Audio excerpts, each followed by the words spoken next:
การทำมากก็เก่งมากขึ้นเป็นคำที่เขาบอกไว้ว่า practice makes perfect มีฝึกฝนเท่าไหร่ความเชี่ยวชาญความชำนาญมันก็ยิ่งเพิ่มขึ้นได้มากกว่านั้น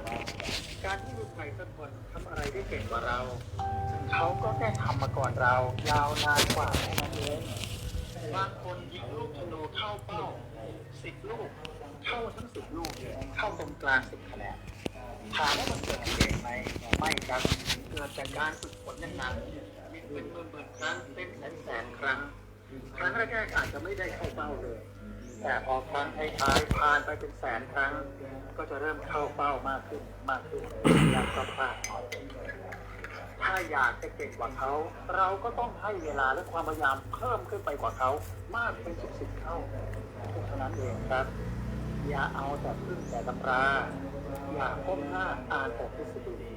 ถ้าอยากจะทำได้ดีเป็นยอดคน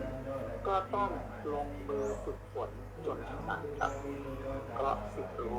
อย่าไปทำมากก็ทำมากคำสองว่าอย่าทำแบบเก่าหรือหวังจะได้ผลลัพธ์เป็นมากทางชีวิตคนไม่ได้มียาวพอในการจะทำอะไรซ้ำซากจำเจในแบบเดิมๆครับกินก็กินแบบเดิมเดินทางก็เดินทางเส้นเดิมทำงานในรูปแบบเดิมหรือแม้บางคนแก้ปัญหาใหม่ๆอย่างใช้วิธีการแล้วหวังว่าสักวันเนี่ยมันจะได้อะไรใหม่ๆขึ้นมาซึ่งมันเป็นไปไม่ได้ครับเพราะผลย่อมเกิดมาแต่เองถ้าเหตุเหมือนเดิมใช้ผลมันต่างกว่าเดิมนั้นเพียงพอไม่ได้ยังคงกินอาหารเกินกว่าที่ร่างกายต้องการแล้วหวังว่าสักวันน้ำหนักมันคงลดลงเองหรือนอนดึกแล้วตื่นเช้าทุกวันโดยหวังว่าตื่นมาร่างกายจะได้สดชื่นแจ่มใสซึ่งมันเป็นไปไม่ได้ครับคนตื่นสายไปทำงานไม่ทันเจ้านายก็เลยด่าแต่ก็ยังคงตื่นสายอยู่เหมือนเดิมโดยหวังว่าสักวันเจ้านายก็จะไม่ด่าเป็นเรื่องที่น่าแปลกนะครับดังนั้นถ้าวันนี้เนี่ยชีวิตเรายังคงเป็นไปในแบบเก่าๆก็ไม่ต้องสงสัยว่าผลลัพธ์ชีวิตมันก็จะเป็นแบบเดิมถ้าอยากเปลี่ยนผลลัพธ์การเปลี่ยนที่วิธีการครับถ้าอยากได้อะไรใหม่ๆต้องทำอะไรให้ได้จากเดิม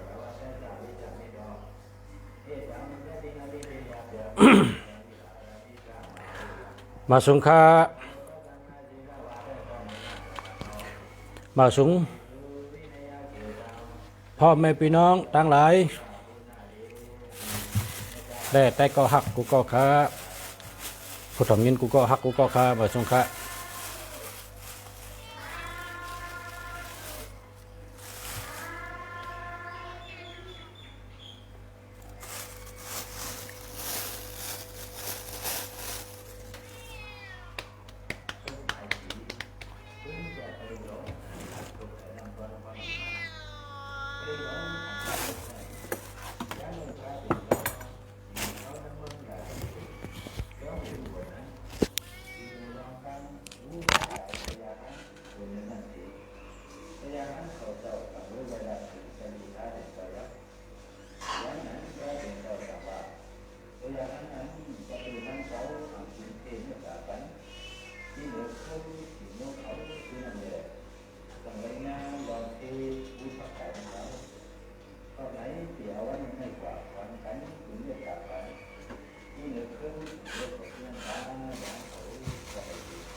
ใช่อะเปิดได้ไหมเปิดก่อนเปิดได้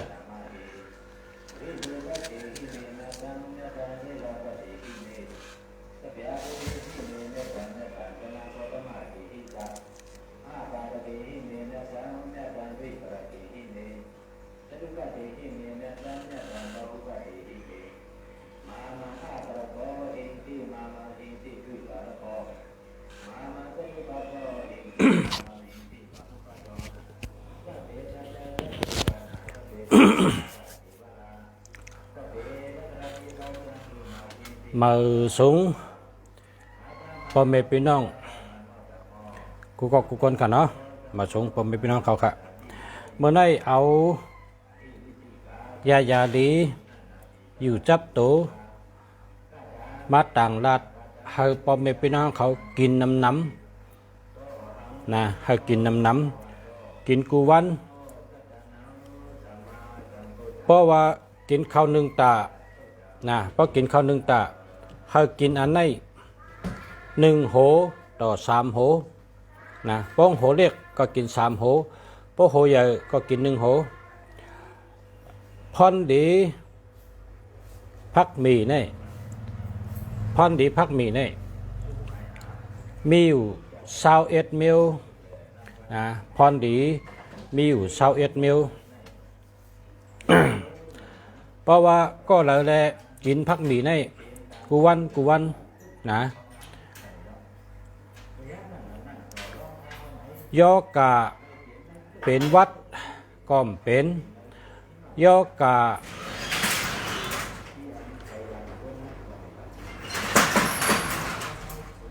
นาสิว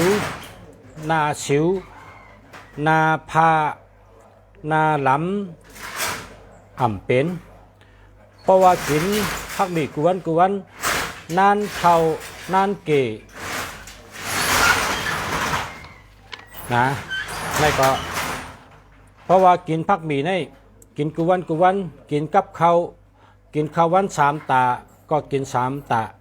กินข้าววัน2 ตาก็กิน2 ตากินจอมข้าวนะเพราะกินจะไหนวิตามินก็ขาดครับมันขาดวิตามินเพราะว่าในมีวิตามินมีน้ำหนักครับในมีวิตามินน้ำหนักก้อยกะพอมีพี่น้องเขาเราเลยกินน้ำใจว่าเสนอพักค่ะนะมันจะเสนอพักอันเสนอพักนั่นก็เป็นกิริยาพักเลยอันลุงสาลัดในให้พอมีพี่น้องเขาเอามาคบกินเกี่ยวกินคบกินเกี่ยวกินค่ะในมีน้ำฐาน และมีถาดอันก้นเฮาโหลดเจอนำนะครับยาวก็บ่กินผักหมี่ในกูวันต้องกับต้องเกาต้องยึงต้องชัดต้องแนนเป็นค่ะยาวก็ผักหมี่ในเฮ็ดให้อันเป็นเจ็บเป็นเย็นเป็นเจ็บเลือดออกและเป็นเจ็บอันเนื้อตัวเนื้อคิงเจ็บจอมตัวจอมคิงมีเจ็บตีเหลอมีเลือดออกตีเหลอเจียวหายเจียวแค้นแน่นค่ะยาวก็ยาวกะก้นขึ้นเน็ดหนาก็หายค่ะสั่งว่ากินกูวันก็มันเป็นไว้กับว่าเป็นเฮากินก็หายค่ะสั่งไอเอาคือกินนะสั่งว่าไอเอาคือกินสั่งว่าเผลอเป็นหน้าผ้าเป็นสิวเป็นหน้าหล้ำหน้าผ้ากำหน้าผ้าหล้ำหน้าผ้าแห้งป้อนไหนจึงเอาผักหมี่ในตำอ่อนๆแล้วก็เอาน้ำผึ้งเอาน้ำมันมาอุ่น3 เม็ดเนี่ยเจรอกันไว้ใส่ออมไว้เจไว้7 วันค่ะเนาะเจไว้7 วันพอเตรียม7 วันเอาน้ำผึ้งน้ำมันมาอุ่นน้ำผักหมี่อันออกมานั่นเอามาตาตีนาเขาคันเนี่ยสิวมีค่ะนะมีสิวก็มีหน้าผ้าลำก็หายหน้าผ้าหน้าลำหน้าม่านก็หายตีนาก้นเฮานั่นมีสิวมีอันเป็นผ้าเป็นกากค่ะเอาตาก็ได้เอาคือกินก็เป็นยาไอหายเกี่ยวกินให้ไหนครบกินให้ไหนก็เป็นอียาดีค่ะให้กินน้ำกินน้ำกินกูวันพอเฮากินข้าวในให้กินกูวันพักหมี่ค่ะในพักหมี่แหลงผักหมี่แหลงในมีกูมิวค่ะอันโหเล็กก็มีอันโหใหญ่ก็มีนะอันสีมันแทงสีก็มีอันในลุงเสียซื้อมาจ้าสีกำในพรดีมันนำเลยเปิ้นมันดีเลยเปิ้นเฮ็ดเธอป้อเผกินในย่อกะโหเจออันว่านั้นหายค่ะ ยอกาโหเจอหายนะนันลงยอกาอำเป็นค่ะนะอำเป็นสังว่าเป็นก็หายค่ะนะมันมีอยู่21ข้อพันดีมัน1ยอกาเจ็บเย็นเจียวหาย2สิวหาย3หน้าเสอผิวเสอผิวหางดี4หน้ากำหน้าม่านหาย6ก้นขึ้นก็หาย7เอาเสอน้ำพึ่งเอาต้านนาเป็นยาเอาเสอน้ำพึ่งตำอ่อนๆเสอน้ำพึ่งเสอน้ำมันมะอุ่นเจไว้7วันปบป่น7วันแล้วเอามาต้านนาเป็นยาหน้าพาหายผิวหนังหางดีหน้าหางดีพักมีหอในตำเชแลเสอน้ำพึ่งจ้อหนึ่งเสกินเป็นอียานอนรับเย้าก็เป็นยาแห้งกลใจ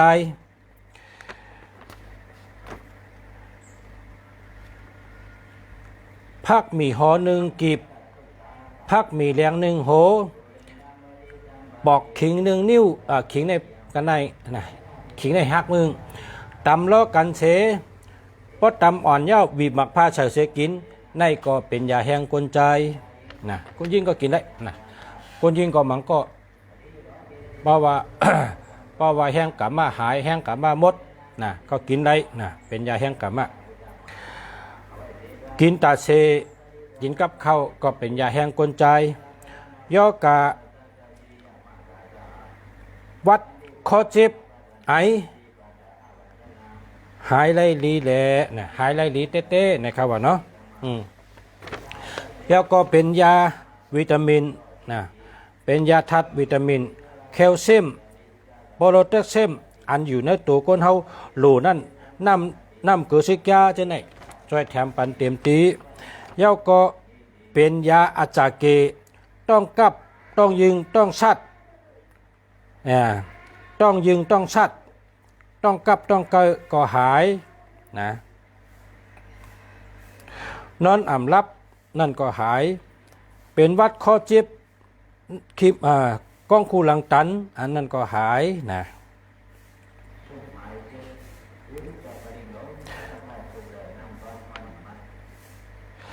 แล้วก็ปั่นแห้งถัดเส้นเลือดเด้งสมองหลีก้นอันหลงลืมเพราะเปิ้นลัดหน้าลืมหลังลัดโหลืมหางเพราะเปิ้นลัดอ่ำต้องสอนดีก็อ่ำต้องก้นอันหลงลืมให้สอนดีก็มอไลลาดก็หูต้องเจอหน้าหนึ่งกินปันน้ำครับว่าออกออลีมันเตเอาเส้นเลือดที่โหเจอเสเส้นเลือดกูเส้นกว่าเร่งออกออแลออกออลีเป็นก้นตีต้องนะเป็นดัดถังก็ต้องไหลสอนดีก็ต้องส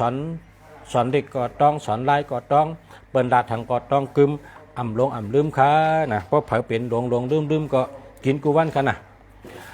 อันในอันที่ไปปอกค่ะนะอันที่ไปปอกค่ะพักมีโหแหลงอันได้ไปได้ปอกนะเพราะปอกเย้าเป็นจังในค่ะในค่ะลุงเสียบปอกนะเพราะปอกก็กินกับข้าวกูวันค่ะนะกินกับข้าวกูวันนะป้อมเลยกินกับข้าวก็ตำอ่อนๆแล้วก็กินล้ออันลุงเสียบวันนั่นตำอ่อนๆแล้วก็กินก็เลยนะอันเปิ้นห่อหมักสร้างพองเอาอันนั้นห่อก็ได้นะเพราะมีเครื่องปั่นก็ได้นะเพราะว่าเครื่องปั่นก็มีเครื่องห่อก็มีโคกก็มีใส่เซนะใส่เซก็ได้นะเฮ็ดถือก็ได้เฮามันเดี๋ยวอ่อนให้เราก็กินนะเพราะว่า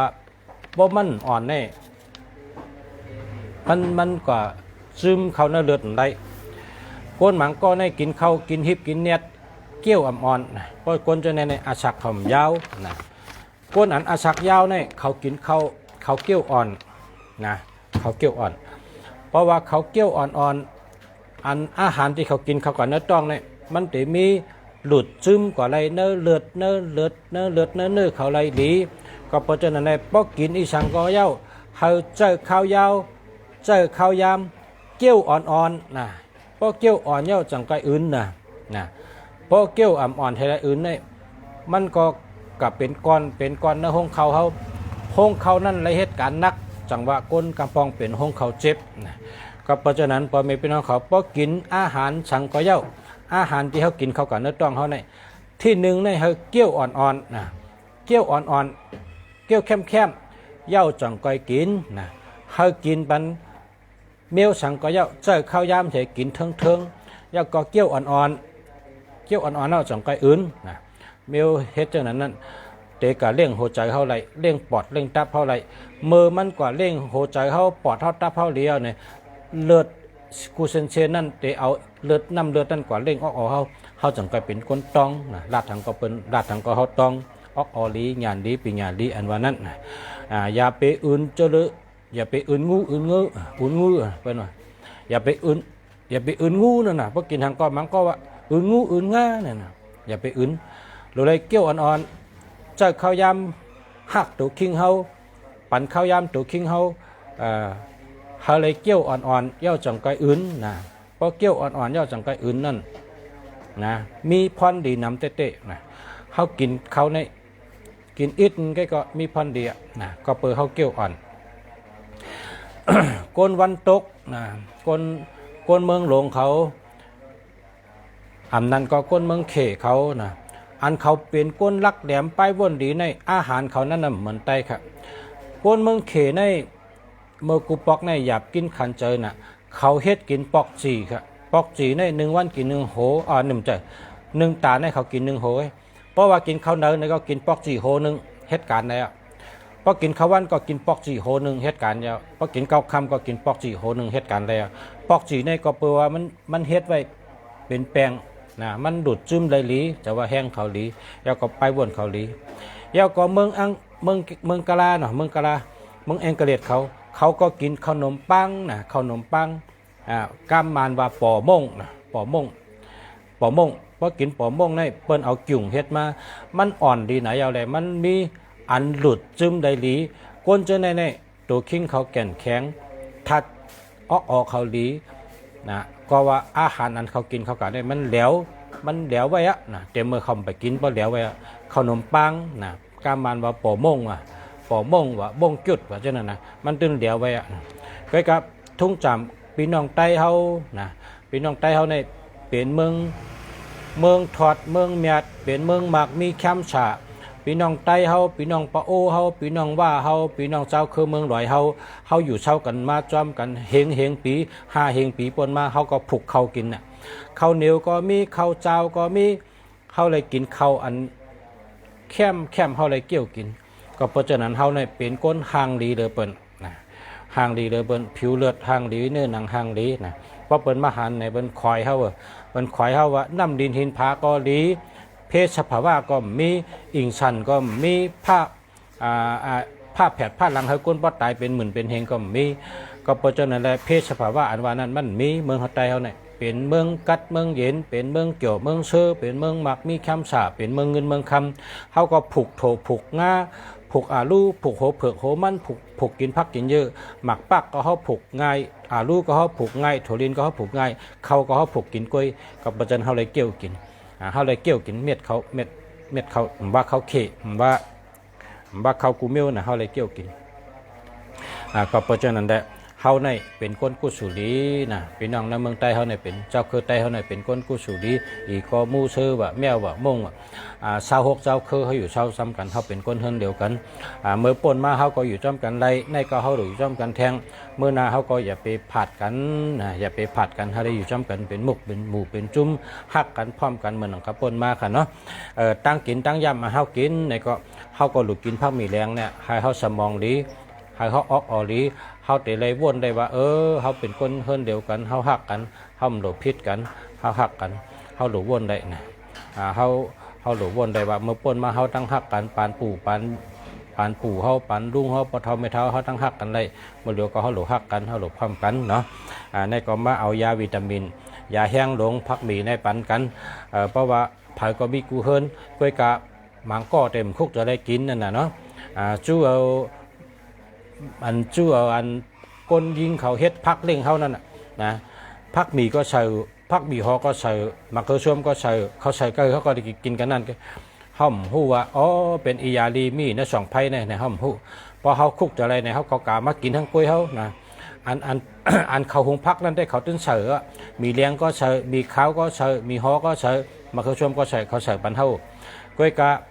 เขาก็หลุดเสริมแทงนะเขาหลุดเสริมแทงเขาหลุดเสริมมาทั้งกล้วยเขาอันเป็นใส่มานั่นเป็นเฮ็ดให้พักหวานเขาคำเขาซ้ำหลุดเสริมแทงเขาเป็นยาตัดตัวเขาแทงเขาหลวมากินกับข้าวค่ะเพราะกินข้าวนะเขาหลวมากินกับข้าวนะเอามากินกับข้าวนึ่งตาในบ้องโหใหญ่ก็1 โหนะบ้องโหใหญ่ก็1 โหบ้องโหเรียกก็กิน3 โหอันนี้ลุงจะผ่าให้2 ผักไปอันนี้ป้อเผนอนรับนะป้อเผนอนรับเอาผ้ามีแดงในกอกเปลือกให้ในเหี้ยก็5 โห 6 โหผ่าให้2 ผักให้ไหนห้ามเอาเกลือใส่เนื้อหวานให้เอามือตั้มเห็นเนื้อหวานเกลือให้ไว้ที่หัวนอนเนี่ยนั่นรับดีนะก็ในปกคนเป็นวัดเคยเจอหยาบกว้างคูลังตันก็เฮ็ดเหมือนนั่นก็ยะเอาผ้ามีห่อเนี่ยเอาผ้ามีเนี่ยน้ำเอาเกลือในใส่เนื้อหวานให้เอาปอกผ้ามีเนี่ยตั้มเห็นเนื้อหวานเกลือให้ไว้ที่คางหัวนอนเท่านั้นนอนรับดีนะเคยเจอก็ง่ายดีนะอันนี้เป็นยาถัดลมไว้จำหัวนอนรับดีปดกว้างคูลังตันเป็นวัดก็หายกำเดียวพอมากินแค่ไหนกินกับข้าวกินให้ไหนก็เป็นอียาแห้งเป็นอียาอาจุงได้21 มิลเป็นอียาแห้งเป็นอียาออกออลีหยานดีต้องจ้าต้องกึมแล้วก็เป็นเจ็บเป็นเย็นก็หายเป็นนาลำนาพาก็หายนะเป็นก้นขึ้นก็หายนะวิตามินก็เตรียมทนนะเป็นอียาดีครับมาได้อุบกันนำเย้ากำในเขาติดด้วยอันขอกรรมเมื่อว่าลุงสารลาดว่าเตมาตอบปันค่ะเตว่าตอบปันเมื่อว่าตั้นค่ะมีข้าวยามค่ะพี่น้องมานำตั้นใดนาราต่อกันให้กรรมกันต่อค่ะเนาะเลยลาดว่าเตมาตอบกันเต็มเลยตอบค่ะเมื่อว่านี่เมื่อในเตได้มาตอบกันเนาะเตมาตอบข้อถามอันพอไม่พี่น้องถามมาเมื่อว่ามาด้วยกันเตมีอยู่เมื่อว่า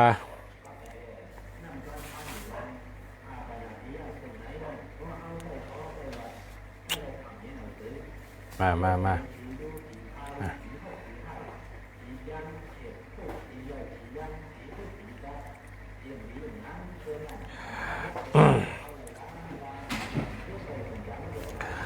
เมื่อว่าในก้นถาม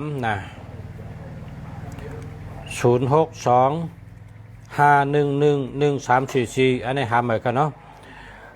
ยาวก็ก้นอันคนเกิดวันศุกร์อาสาฬห27เนาะ8324มี3เนี่ยเนาะ1 2 3คนเกิดวันศุกร์อาสาฬ27ปีนี้เกี่ยวจัตตาลีเขาเกี่ยวจัตตาลีค่ะเกี่ยวก็ลีรับก็ลีเขาแล้วก็คนวันเสาร์อาสาฬ34 84 32เกิด2คนวันเสาร์1 2คนวันเสาร์อาสาฬ34ปีนี้เกี่ยวลีค่ะเกี่ยวลีรับลีค่ะคนวันพัดอาสาฬ35 818 8216 8324 84 32เกิดตัว3 1 2 3คนวันพัดอาสาฬ35ปีนี้เกี่ยวจัตตาลีค่ะเกี่ยวลีรับลีค่ะการงานดีการเงินดีค่ะคนวันอังคารอาสาฬ21คนวันอังคารอาสาฬ21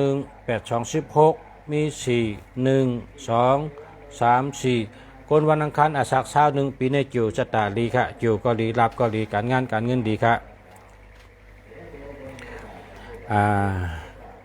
มาสุงค่ามาสุงค่าอันนี้ก็มาสุงค่าย้อนตุ้ยหมายพงค่า0823993979หาหมายค่า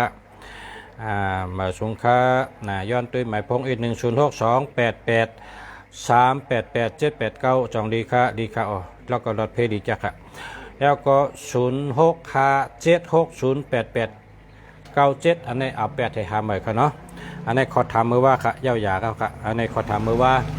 กันในเขาเตมาตอบขอความเหมือนในค่ะเหมือนในพ่อแม่พี่น้องเขาถามมาค่ะก็จะตอบขอถามขอถามที่ถามเหมือนในค่ะ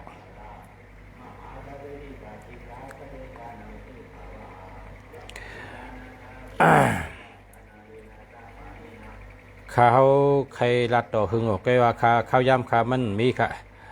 เพราะว่าข้าก็มันได้ตื่นเจ้าเน็ตมาเจ้านะ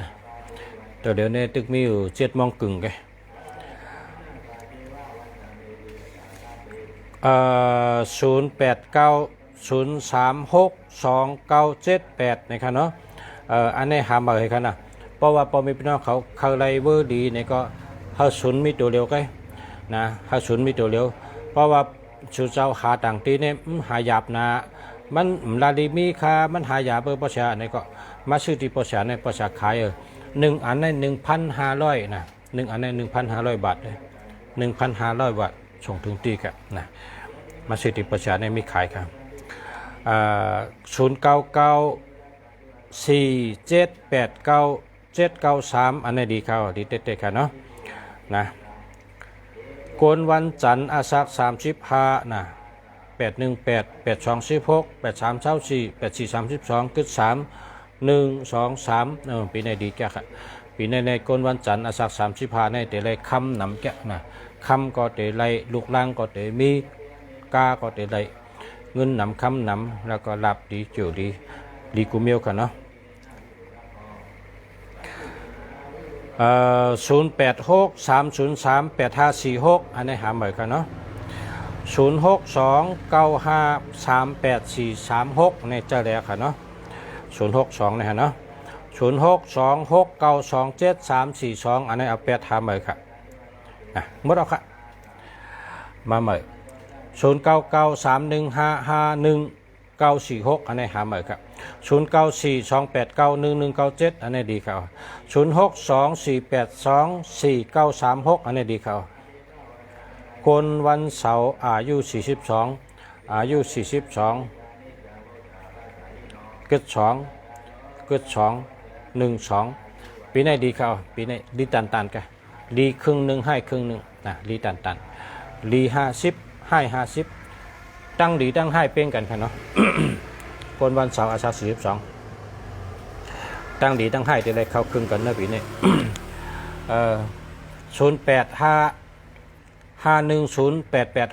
เอา8ให้หาใหม่ครับเนาะเพราะว่า08เนี่ยจะเป็นมะเร็งนะเป็นยอกะเป็นกินฉากำมันห้องกินฉา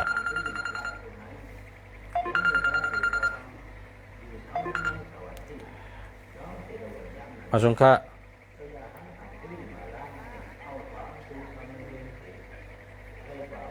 อยู่เชียงใหม่อยู่ตั้งหลังวัดป่าเป้าค่ะ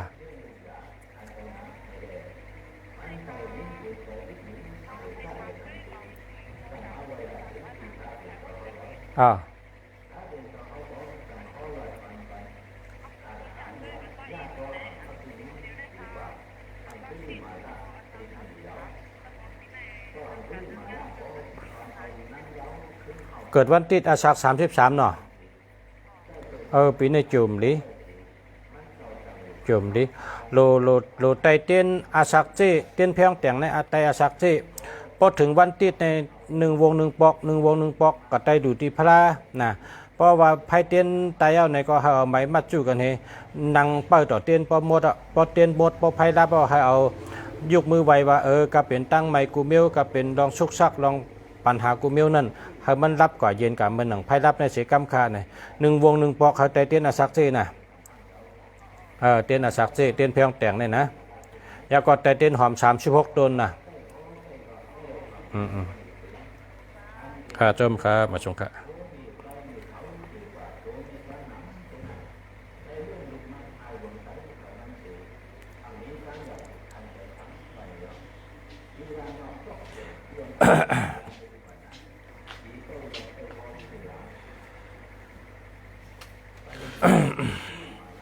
0629436992อันนี้ดีครับ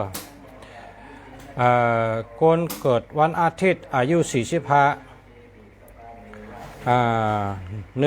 2 3 4 5คนเกิดวันอาทิตย์อาสัก45ในปีในจู่ได้มดีนะเพก็มีน้ำหนักนะจู่ก็มดีเพก็มีน้ำหนัก1 เดือน 1 ปอกเอาคน1 ผืนเสื้อ1 ผืนชอกเดือน 1 กูอันเจ้าเก่านุ่งนั่นน่ะอันเจ้าเก่าตึงนุ่งนั่น พอนุงเมื่อในพอนุงทั้งวันเอาไหนพอกลางค่ำมาถอดให้กับ8ลองน้ำ8กลางคืน11 โมงนะจะกลางคืน10 โมงยามกลางคืน10 โมงกลางคืน5กับ8ลองน้ำ8กูเหลือหน้า1เหลือ1ปอกนะพอ8ก็ได้ป่นตั้งป่นเพกูเมียวป้อม8ก็ได้ญาเพนำทนย่อก็ตั้งไม้ก็นำย่อกะก็เป็นลองดูซุ่มก็มีนั่นน่ะ ทำประชารัฐเพราะว่าอันเฮ็ดก็ป่นป้อมเฮ็ดก็ญาลองดีนั่นน่ะเนาะเพราะว่าจูงกิ้งถึงเปิ้นว่าตกล็อกเลยอยู่ล็อกนั่นพอถึกเป็นจังกองตึงเป็นนะป้อมเกได้เวมรัดนะป้อมเกได้เวมรัดมันก็ตกคอกมันก็ญาลดผ่าเลือดออกนะอุบัติเหตุนั่นน่ะเปิ้นฮอกนะมันก็โคเลี้ยงหายลู่ซุ่มจังได๋ในคำพ้องว่าถึกเป็นทั้งก็บันเป็นอ่ะป้อมไปเป็นไปเย้าเนี่ยอันนั้นเป็นกามก้นตีลาดออกมาหาลายแกงเขาเป็นก้นในเขาหลุดเจ้าปิ่งหยาเขาเป็นก้นในเขาหลุดเจ้าปิ่งหยาเปิ้นอยู่จอมปิ่งหยากว่าจอมปิ่งหยามาจอมปิ่งหยาเปิ้นดูเจ้าปิ่งหยาอันแกงมีกุมิวนะปิ่งหยาอันแกงมีกุมิวอำเลอใช่แล้วคุณพีคุณช้างเขาส่งก้นเขามาเกิดในเมืองก้นเลยนะเขาเปิดตัวอยู่แต่เสวะเพราะว่าก้นก็ในมาเฮ็ดตั้งดีในนะเฮ็ดตั้งดีนำในเขาในโหมโจมเสียก็ยุกยองเปิดป้าปันเฮานะเพราะก้นก็เลยเฮ็ดตั้งเมือกเนี่ยนะเพราะเมือกน่ะอาลาเนี่ยคุณพีเขานั่นว่าพอถึงบทมันนำไหนเฮาจังก็สั่งสอนมันเนี่ยว่าพอถึงบทมันนำหนาเฮาจังก็สั่งสอนมัน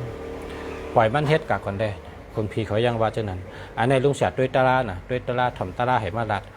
เพราะจังนั้นก็อันชูเจ้าอยู่ในเมืองก้นเนี่ยเฮาคาก็อยู่ในเมืองก้นเนี่ยเพราะว่าจุ่มดีเนี่ยคำพ้องเนี่ยคอมยุ่มนะลุงเสียว่าเอาโคกับแปดได้ชอกดินกุ้งโกนพื้นเชื้อพื้นกับแปดเนี่ยเพราะชูเจ้าโคก่อมแปดชอกดินก่อมแปดโกนก่อมแปดเชื้อก่อมแปดเพราะชูเจ้าลวดจวนรู้เพราะชูเจ้าหญ้าเพรู้เพราะชูเจ้าตกคอกรู้เพราะชูเจ้าโคเลี้ยงหายรู้ก็เปิดลุงเสียลาดเอาชูจำเฮ็ดจำนะเพราะว่าเฮ็ดในกองได้ป่นกว่านะมันหยาบหรอเมื่อในเฮานุงตั้งวันเชิญเฮานุงโกนเฮานุงเนี่ยชอกดินเฮาเสยเนี่ยเฮาก็เสยตั้งวัน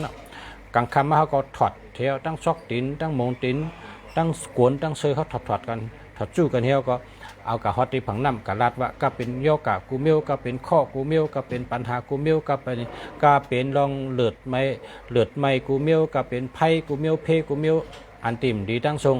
อันเดียมดีตั้งเสียงตั้งหลงอันตรายตั้งเสียงเมี่ยมดีตั้งเสียงพิ้ง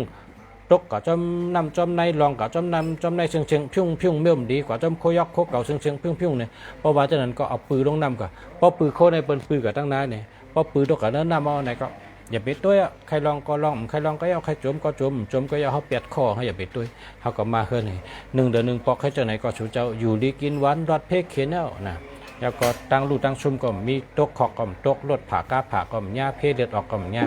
อันนี้ก็เมื่อกี้เนี่ยเป็นเผยถามมาก็ต้องนะลุงสารัดเนี่ยลุงสารัดเป็นสาระตาบุญเปย์บ่เลยลาแล้วก็นะเฮ็ดอยู่ที่ตัวชูเจ้านั่นเหมือนก้นกับฮาชาบุญกับเคนิกมากับเชคานมาเป็นปัญญามาเป็นจอกนะเพราะใดมาเฮิรนยาก็มาแค่ไว้นั่นกินก็ไม่กินเนี่ยเพราะมันกินยอกาก็ไม่หายหรอกนะกาชูชาบุญมากก็เพราะอะไรยามาเพราะมันกินก็ยอกาก็ไม่หายนะเพราะกินจังก็หายเพราะชาบุญว่ากินในกินหลังอาหารหน้าในกินก่อนเข้าหน้าในกินหลังเข้าหน้าอันนี้พอกินเข้าจังก็กินอันนี้กินอันตั้งกินเข้าหน้าในเพราะเป็นสั่งมาเขาหลุดเฮ็ดจอมเพราะจากนั้นยอกาจังก็หายเพราะอะไรยามาแพ้ไว้เฮเนี่ยหายยอกาเขามาตัวเปิดต่างก็เหมือนกันนะเขามาตัวเปิดต่างที่เสียเมืองดีก็เพราะว่าเสียเมืองดีว่า8เขาเลี้ยงสูนาในสุยไปเชื่อหลาย8ติ๊กๆอ่ะป้อม8ในป้อมเป็นมาในเชิงนำเดินนั่นหนึ่งเข้าหันก้นไตเนี่ยนะเข้าหันปีน้องไตเนี่ยมีลูกกองยอกขาผมเนี่ยกะเหตุการณ์มาว่ากาเปิ้นต่างชายจะมาผ่าเขาไม่ลูกว่าโผงก็ขาหักเมงก็ขาหักขึ้นห้องยาไว้ในเสด็จเป็นเจ้านั้นนะพอเขามีพอเผามีข้อพอเผามีลองอันเมี่ยมดีเนี่ยนะอั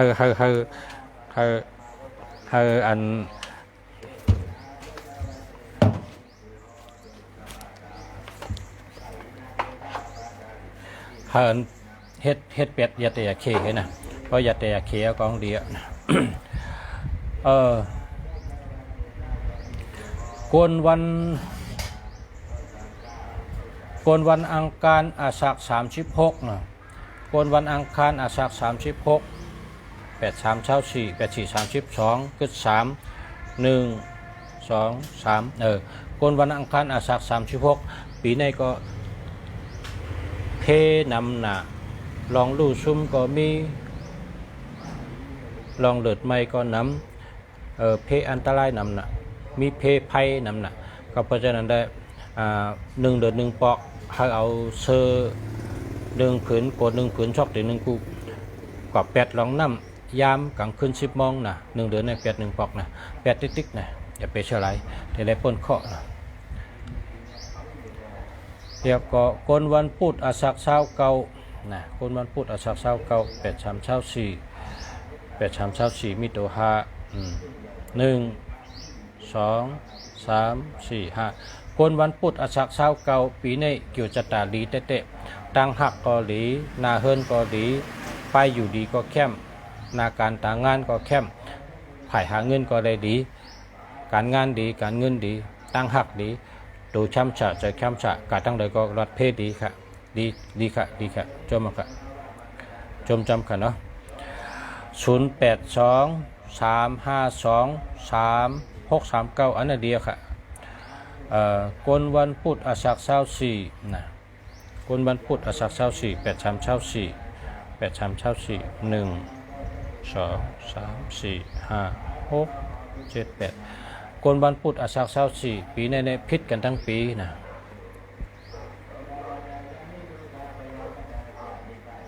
ไว้สติชบกรรมนะอย่างนั้นแต่พิษอยู่หมายพงในมาสงคราปชะวันจันทร์อาสาฬ35แล้วก็083 973 5113อันนี้หมายพงดีเอาแปดเลยนะหมายพงดีเอาแปดเลยกนวันอาทิตย์อาสาฬ35กึด3 1 2 3กนวันอาทิตย์อาสาฬ35ปีในพิษกันทั้งปีไว้สติชอบกรรมเพราะว่าไล่เกงเนี่ยนะไล่เกงชื่อผ้าไว้8 พื้นกว่าหลูก้นเท่าอันเป็นนอนจองนั่น8เกาะนะชื่อผ้าไว้8 พื้นกว่าหลูก้นเท่าอันเป็นนอนจองนั่น8เกาะจังไกป่นป้อมนั้นได้พิษกันนะแต่มีอมุตลาอะไรคืนดุมตลาหรือลองเรียกจังเป็นลองใหญ่พิษกันหม้อกันย่อมไว้นะป้อมเฮ็ดจังนั้นได้พอขาเหิงป่นก็ชื่อผ้าไว้8 พื้นกับหลูก้นเท่านอนจอง8เกาะนะจังไกป่นกนวันจันทร์อาสาฬ35นะวันจันทร์อาสาฬ35 81 8 82 16 83 24 84 32กึด3กนวันจันทร์อาสาฬ35 1 2 3กนวันจันทร์อาสาฬ35ปีนี้ได้เป็นปีค่ำนะกนวันจันทร์อาสาฬ35เป็นปีนี้เป็นปีค่ำนะปีนี้จะได้ชื่อค่ำนำทนค่ำได้ชื่อนำนะเงินก็เลยดีนะคำก็เลยชื่อนำนะก็หักก็หลีการงานก็หลีนาเฮิรนก็หลีไปอยู่ดีก็แคมลองหาเงินก็ขึ้นเยอะเหมือสูงชื่อไรขายเมียดก้าอ่องขายมันนาการสังก็ดีโตตอนเฮืองเปิงเสือเตะๆกะกนวันจันทร์อาสาฬ35ดีเตะๆค่ะเนาะยินชมกะกนวันอาทิตย์อาสาฬ60กนวันอาทิตย์อาสาฬ60เอา10นะดิ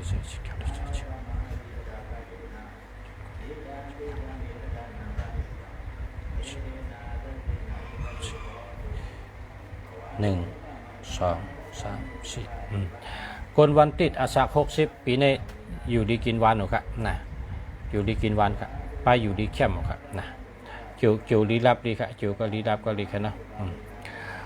คนวันติดอาสาฬ60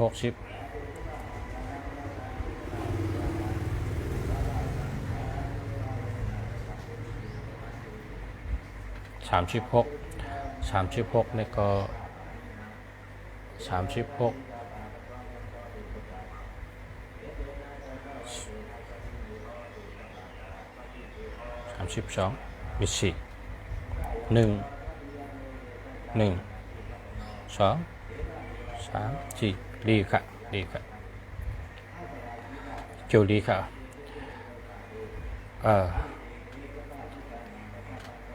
วันพุธกลางคืนอาสาฬห36ปีนี้เกี่ยวดีอยู่กันนะเกี่ยวดีครับ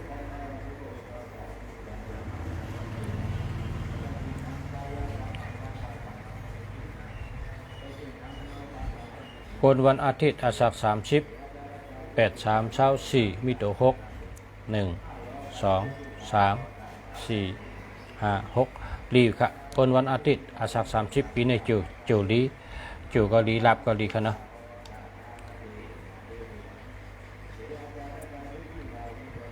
คนวันอาทิตย์อาสาฬ41ปีนี้ยากิ่งไผ่นะยากิ่งไผ่ใหม่ตั้งปีค่ะเพราะเป็นคนวันนอกก็ไผ่ใหม่เฮิรนเพราะเป็นคนเนื้อเมืองก็ยาตั้งใหม่นำนะปีนี้เป็นปีไผ่นะไผ่ใหม่ค่ะนะไม่อกไม่เจอยากิ่งไผ่ใหม่ตั้งใหม่ในตั้งนอกก็ใหม่ตั้งในก็ใหม่ตั้งใหม่แต่มีตั้งปีอ่ะก็การไล่แกมาในหลุดไล่ไตเต้นเพลงแต่งในอาศักเจพอถึงวันอาทิตย์เธอไตเต้นอาศักเจแล้วก็พออยู่ๆก็ไตเต้นปาก8ต้นพออยู่ๆก็ไตเต้นเหงต้นนะเต้นเพลงแต่งเลยนะไตเต้นเหงต้นไตเต้นปากไป8ต้น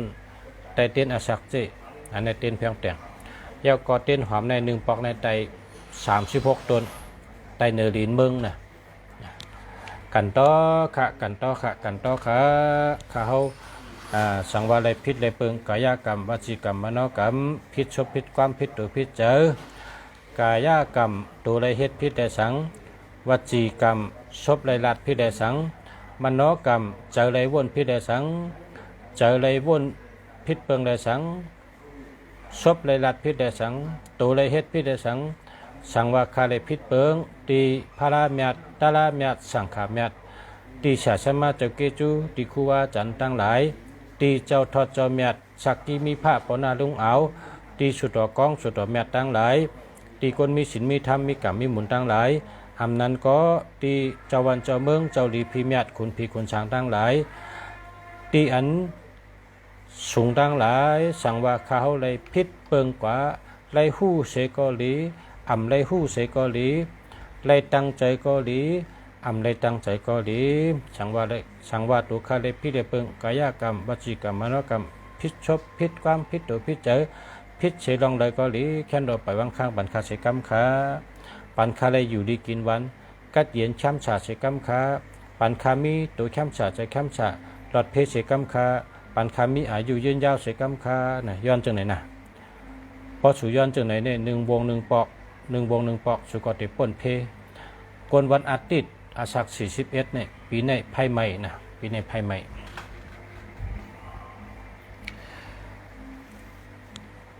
เพราะว่าไพ่ใหม่ในใหม่ตั้งนอกตั้งในครับกวนยาไพ่ใหม่เนี่ยหมังก็เนี่ยจับย่องครับเพราะว่ามันก็เจอว่าแต่เป็นกูก็คนเฮาในมีกุศลกรรมนะเพราะเป็นคนไวพลากูวันขามศีล5กูวันนั่งสมาธิเฮขามศีล5เฮ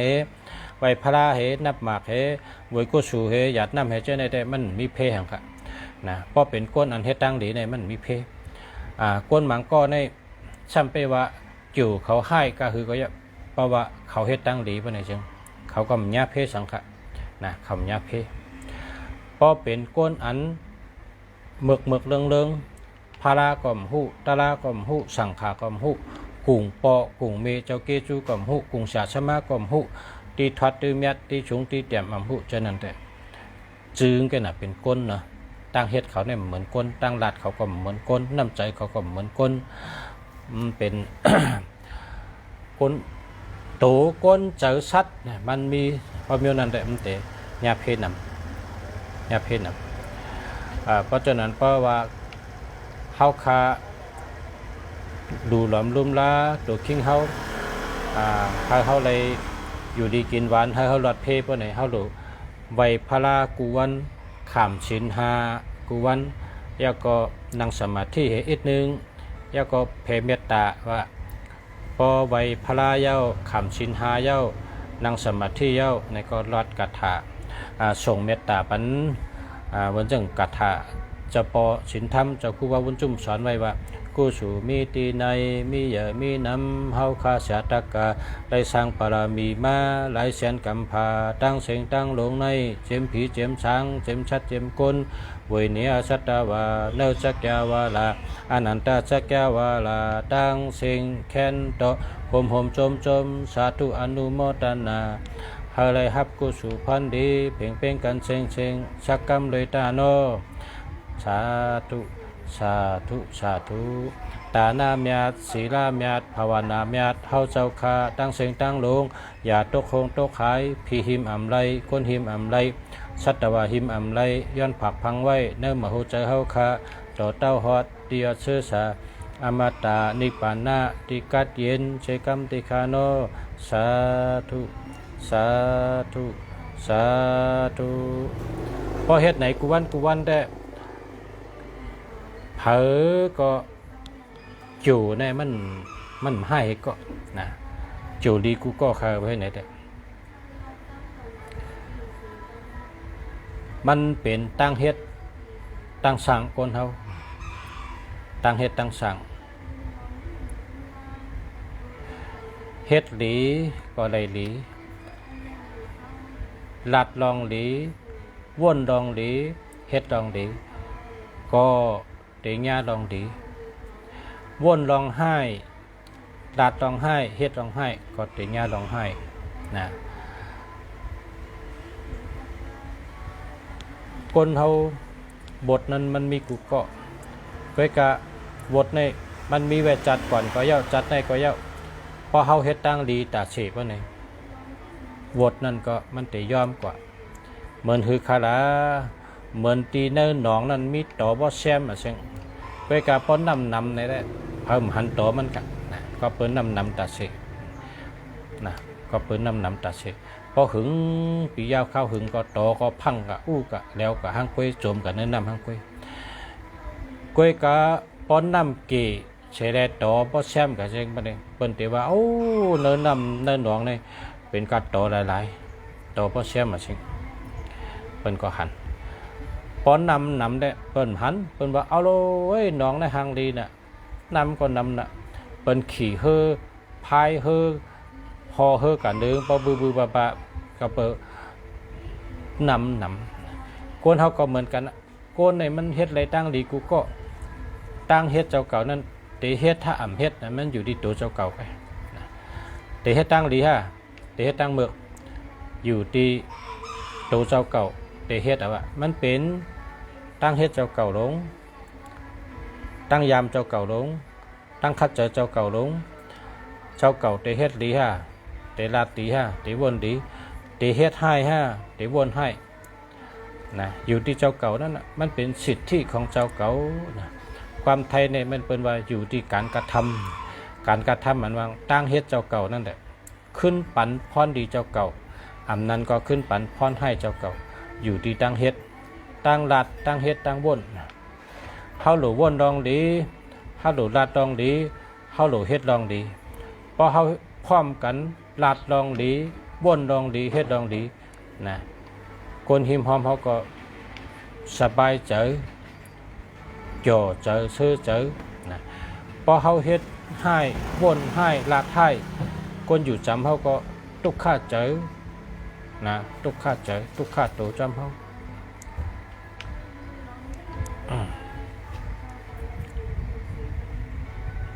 เต้น1ชูก็หือเต้นใน1ต้น300ค่ะเต้นใน1ต้น300ค่าเฮาส่งไปชนีบันถึงที่อยู่ก็ได้อันนั้นก็ค่าเฮาประชาได้ปันกันก็ได้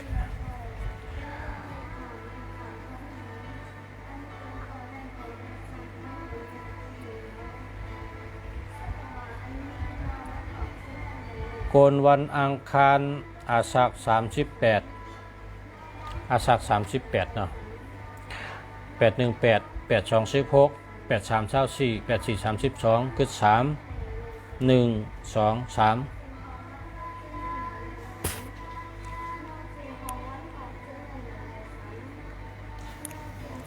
กนวันอังคารอาสาฬ38ปีในจูจัตตาให้จูจัตตาให้เพมี11มิลนะเพมี11มิลเพ11มิลในเลยสัตติทั้ง11มิลว่าคือหลายๆ11มิลในเปิ้นว่าปีในจังตกคอกปีในจังหญ้าโลดผ่ากาผ่าปีในจังพิษกันปีในจังเลือดออกปีในจังโคเล้งหายปีในจังนอนรับปีในจังหญ้าผีเฮ็ดปีในพี่น้องกันก็แม่นกันปีในจังลู่ซุมปีในจังพิษผีปีในจางเป็นตั้งเป็นก็เปิดจังนั้นแหละ11มิลเนี่ยสัตติเอาหางเผยหางมันเพราะว่าจู่กับถึงอังกาในเป็นป่าป้าเมื่อไรแลกว่าถึงเสน่ห์ป่าป้าเมื่อไรแลกว่าถึงอย่าหู้ป่าป้าเพราะใดลีโกเตเตกามมาในเป็นว่าอย่าหู้ตีเสน่ห์ม้อยในคันนี้กามมาในว่าเพราะว่าคนวันอังคารในกว่าตกพอดอย่าหู้ในจังตายเนี่ยคนวันอังคารพอกระตกถึงเสน่ห์ในจังผันเนี่ยครับกามมานว่าจังนั้นอย่าหู้ตีเสน่ห์ม้อยตะคนวันอังคารนะก้อยกะคนอันดีโกหรือเปิ้นในมันเป็นคนวันอังคารวันอาทิตย์วันเสาร์วันราหูกันนั่นไง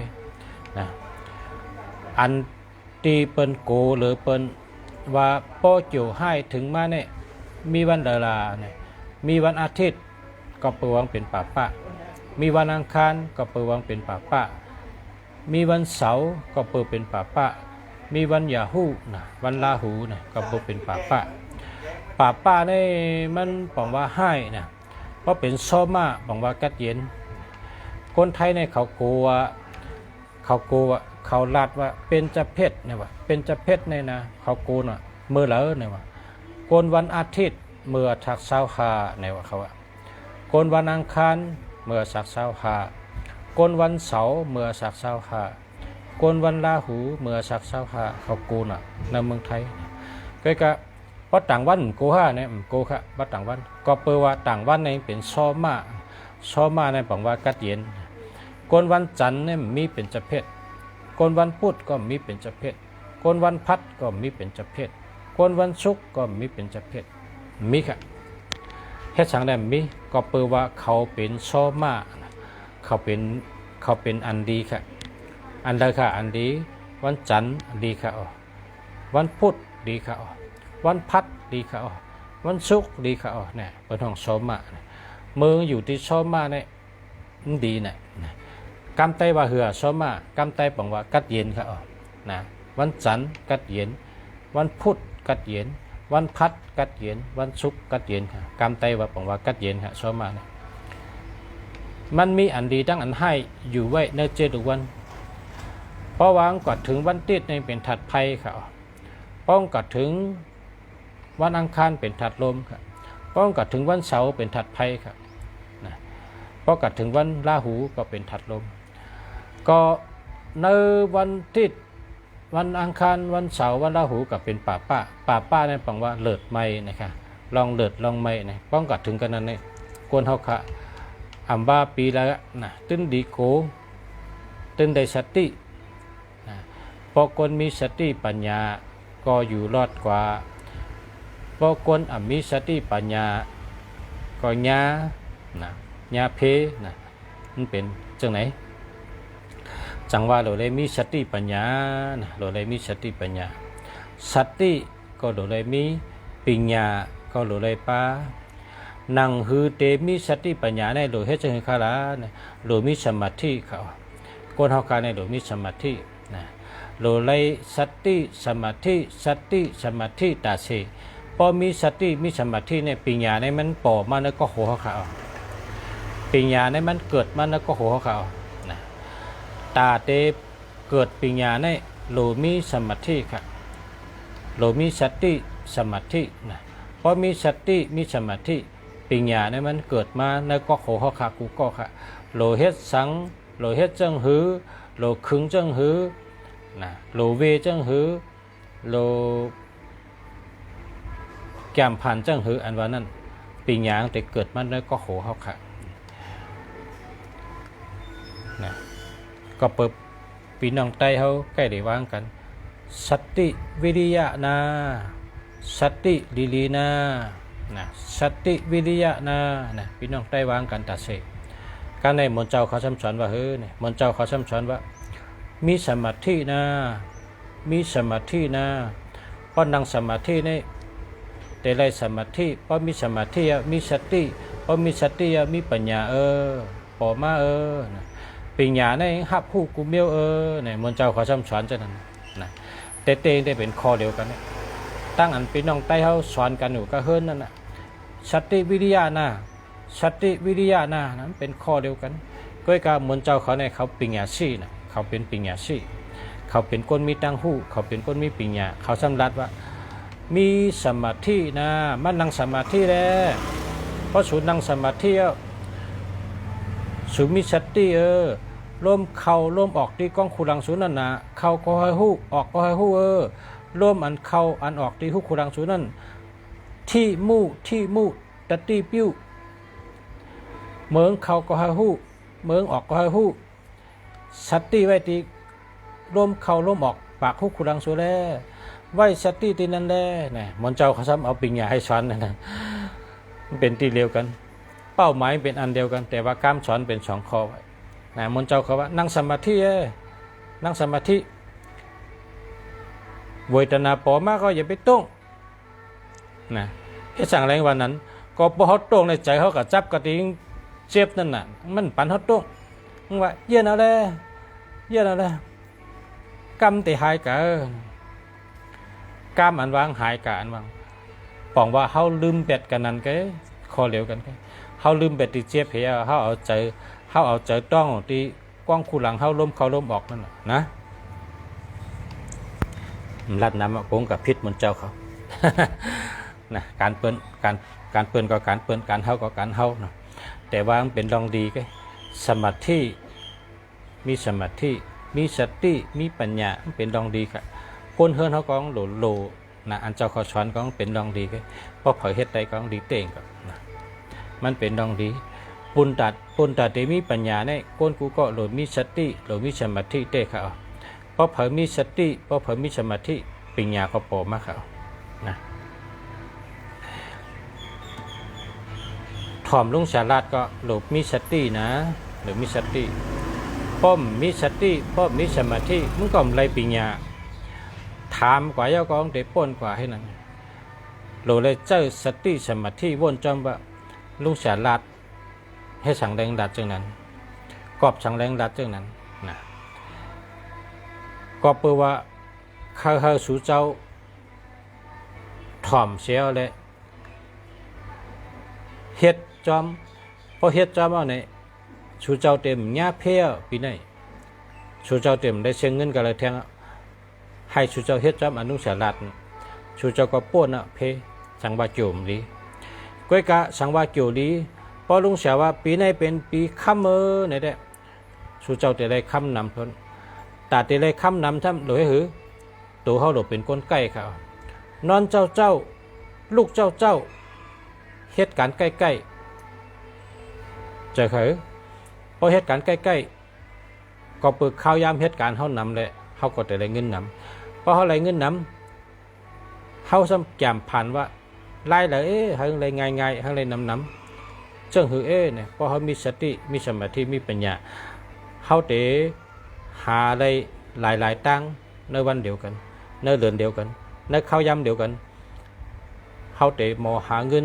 หลายผ่ายหลายตั้งนะในข้าวยำเดียวกันครับเพราะฉะนั้นก็โจดีได้เราคัดเจอเราเป็นคนใกล้เพราะโจมดีก็หนังหึงแต่รอดเพนั้นเขาก็เฮ็ดไปได้ยาแต่ยาเขอันลุงจัดจะเฮ็ดไปเถอะพอเฮ็ดเราก็สบายใจเอานะ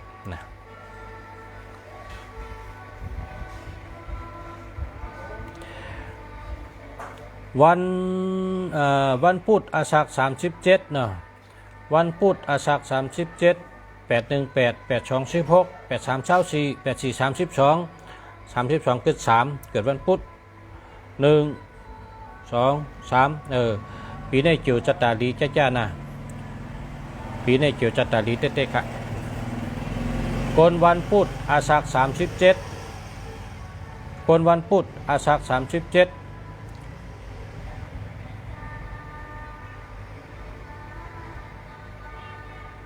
83 34 84 32คือตัว5เนาะ1 2 3 4 5คนวันพุธอาสาฬ37ปีในเกี่ยวดีค่ะเกี่ยวจัตตาดีค่ะเกี่ยวก็ดีรับก็ดีค่ะเกี่ยวดีรับดีการงานดีการเงินดีค่ะการตั้งใดก็รอดเพค่ะตัวเกี่ยวใจเกี่ยวตัวแคมฉาใจแคมฉาค่ะอยู่ดีกินวันกัดเย็นแชมฉะมังกราลีเต็มทนค่ะคนวันพัดอาสาฬ41ปีในชื่อเสียงดีได้ก็ดีคนหักน้ำคนจอยน้ำได้ก็เก่าผัดกันหึงไหนเย้าไรขึ้นหบกันได้ก็มาหบแทงหันแทงก็ไรพรดีไรใบพลาเมียดไรใบบนเจ้าเมียดไรใบตีทอดตีเมียดค่ะดีค่ะคนวันติดอาสาฬ37เนาะคนวันติดอาสาฬ37กึศะ1 2 3 4 5คนวันติดอาสาฬ37คนวันติดนะอาสาฬ37ปีในเพนำน่ะญาเพนำน่ะตั้งไม่นำน่ะลองลู่ลองซุ่มลองเจ็บลองเป็นในนำน่ะนะพอเลยเกิดวันอาทิตย์อาสาฬ37วันไหนจึง1 เดือน 1ปอกเอาโคกว่า8ลองน้ำยามกลางคืน10 โมงซอกตีนอันเท่าตื้ออยู่นั่นน่ะอย่าไปเสียหลายซอกตีนมงตีนเฮโกนเฮเซอร์เฮตั้งจุ่มอันเท่าใส่นั่นเมื่อในเขาใส่ตั้งวันเอากลางค่ำเขาถอดแปดให้ลองน้ำแปดให้ฝาลาตีน้ำนะว่าก็เป็นตั้งไม้กูเมียวก็เป็นลองลู่ลองชุ่มก็เป็นลองเจ็บลองแสบก็เป็นลองเดือดลองไม้พุ่งลองกะจ้อมนำจ้อมในเสียงกว่าไกลไปลึกตกกะน้ำจ้ำกว่ากะลิ้นกว่าปากโจแขนกว่าปากโจแขนแขนโจมุงกว่าไกลไปลึกพุ่งเมียวดีดังเสียงกว่ากันเอาโคยอกปืนตกน้ำกว่าเพราะเอาโคยอกปืนตกน้ำนี่อย่าไปต้วยนะจ้องโจมจ้องผู้จ้องร้องเนี่ยอย่าไปต้วยเปิ้นต้วยเพราะว่าเขา8 ข้อนี่พอ8แล้วก็มือเฮินนะพอ8แล้วก็มือเฮินอย่าไปล้อมต้วยนะคนเกิดวันจันทร์อาสาฬเก่าเนาะคนเกิดวันจันทร์อาสาฬเก่า83 24มีตัว5 1 2 3 4 5ปีในเกี่ยวจัตตาลีจ้านะปีในเกี่ยวจัตตาลีจ้ามาชมค่ะฮัลโหลมาโปค่ะ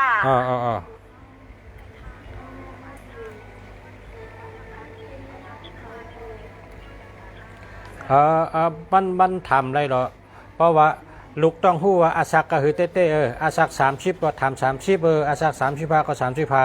เพราะว่าทำ2 ปอกแค่นั้นมันไรคะ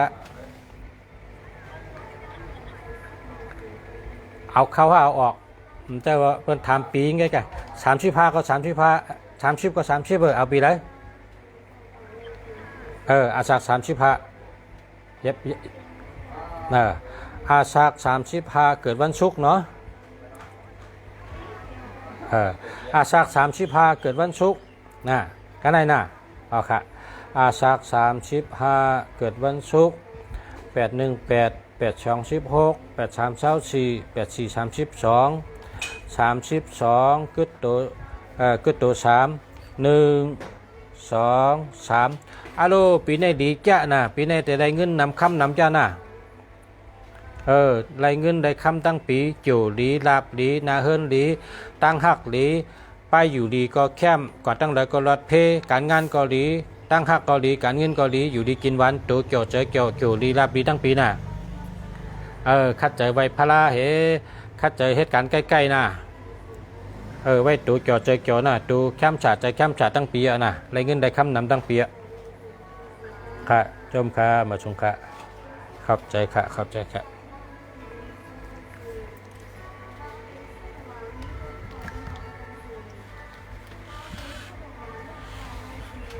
มือในยินดียินจอมค่ะเอากันได้ก่อนนะก็มาพบคบกันแทงค่ะมีการเอาค่ะการมาค่ะการมาค่ะตอนนั้นก็ย้อนเธอเอาเมปินห้องเขาพร้อมยันเขาผู้ก่อกันนะข้าเขาแสมเมืองลีเชียงใหม่อยู่ตั้งหลังบัดบ่าเป้าค่ะย้อนชูเฮอปอมเมปินห้องพร้อมยันเขาผู้ก่อผู้ก้นค่ะเนาะย้อนเฮออยู่ดีกินหวานเหตุการณ์ขึ้นเยอะมาสูงเฮอนาการขึ้นเยอะเฮอเฮิงย้อนเฮออยู่ดีมีเงินทางดีกึกปืนผู้ก่อผู้ก้นค่ะมาสูงค่ะ